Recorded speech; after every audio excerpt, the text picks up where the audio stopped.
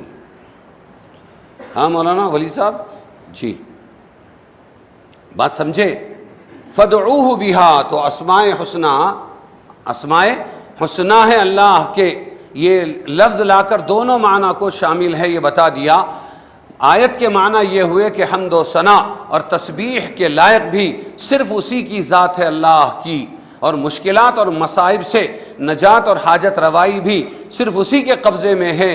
اس لیے حمد و ثنا کرو تو اسی کی کرو، اور حاجت روائی، مشکل کشائی کے لیے پکارو تو صرف کس کو پکارو؟ اللہ کو پکارو۔ مولانا محمد علی جوہر کے بہت بہترین اشعار ہیں، اس میں جیل بھی لکھے تھے انہوں نے، تم یوں ہی، وہ انگریز کو خطاب کیا تھا، تم یہ ہی سمجھنا کہ فنا میرے لیے ہے، پر غیب سے سامان بقا میرے لیے ہے، اور توحید تو یہ ہے کہ خدا حشر میں کہہ دے یہ بندہ دو عالم سے خفا میرے لیے ہے۔ بہت سے لوگ ناراض ہو جائیں گے جب توحید کی بات کرو گے، بہت سے لوگ ناراض ہو جائیں گے، لیکن توحید ہی اصل ہے اور توحید کے سوا کچھ نہیں ہے، ایمان توحید ہی ہے۔